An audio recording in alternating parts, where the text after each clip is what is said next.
Women Who Web3, hosted by Kamala, Kamz, Alcantara, who you've seen on The Hash before, launches its second season with special guests like Shelley Zalis, the CEO of the Female Quotient.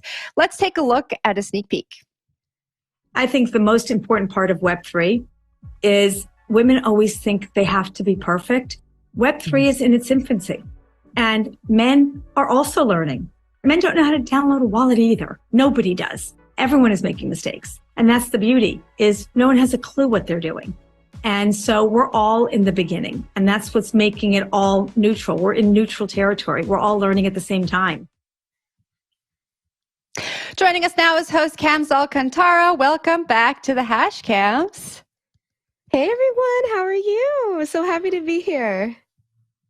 Well, it's great to see your face again. Season 2 of the show, you've been on quite a journey since winning the podcast competition at Consensus last year. Why don't you tell us how your mission has been going in bringing women into the space?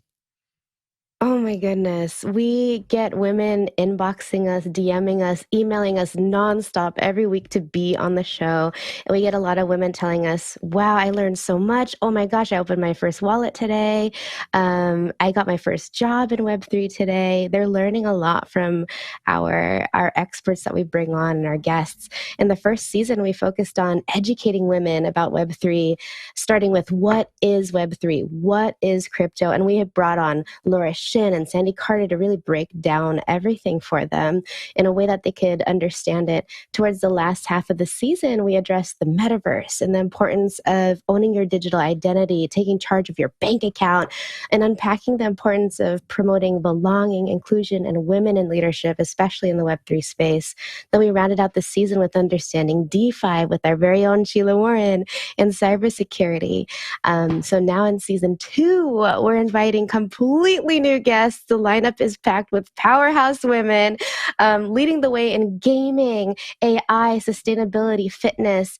And we're looking forward to actually having women taking out their notebooks and actually executing on their products that they're trying to build, the communities they're trying to build, and getting those experts connected to the show so that they can dish out the latest alpha and step-by-step instructions on how to achieve whatever they dream of in the Web3 space. You mentioned alpha. You got to leak a little alpha on season 2. Like, who was your favorite interview? Like, give me a moment. What stood out that was different from season 1 that you're especially pumped about for this upcoming year? Oh my goodness. Season 2 is so different from season 1 already. I cried a lot already in the first couple of speakers. So this time we want women to be listening, feeling energized and inspired. One of my favorite shows was with Robin Arson. So she is the vice president of fitness programming at Peloton, and she's going to blow your minds. I don't know if I'm allowed to cuss, but she talks about doing epic shit and how to actually do it. And I was telling her that I bought her book. It's called Shut Up and Run. And literally I couldn't make it past page 17. I stopped reading and I hit the treadmill for the first time, like 9 months postpartum. Listening to the podcast, if you're not ready to make shit happen, don't listen. But I encourage you to listen.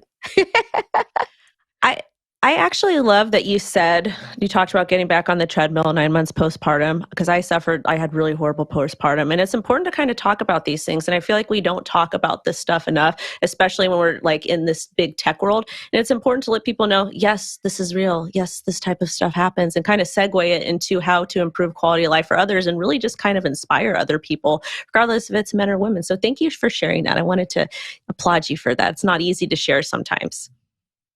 Yes. No, one of the most beautiful trends we noticed in all the 12 first episodes in the season 1 was that every single woman, millionaires, billionaires, entrepreneurs, women who are just starting out, they all had one thing in common, and that was celebrating and empowering women generously and making a way for women. And what that means is, generous maternity leave. It's taking care and understanding that women have a lot of different priorities, and making sure that you cater to their specific needs and having those very vulnerable conversations. And we get super nitty gritty, all up in there, raw in season 2. Like I said, I started crying. Shelley Zalis was like, look, I'm 60. I know what I'm talking about. This is what's important in life. You guys have to listen to that episode. And we really break down and we talk very, very candidly about things that people normally wouldn't talk about, I think, on a podcast show. Thanks for joining us today. I want to ask about like what you learned about yourself during this whole podcast production. Like, what has been some main takeaways from interviewing these guests or doing the production side of things or building an audience? Gosh, that's a beautiful question. I had a lot of imposter syndrome when I first started recording the show. And Michelle, the producer, is always on the other end, like, yeah, you're rocking it. This is great. But I really felt at home talking to these women. I was really scared to talk to a lot of them because they have millions of followers or they've had 7-figure exits from their companies. And these women who are succeeding are just like you and me.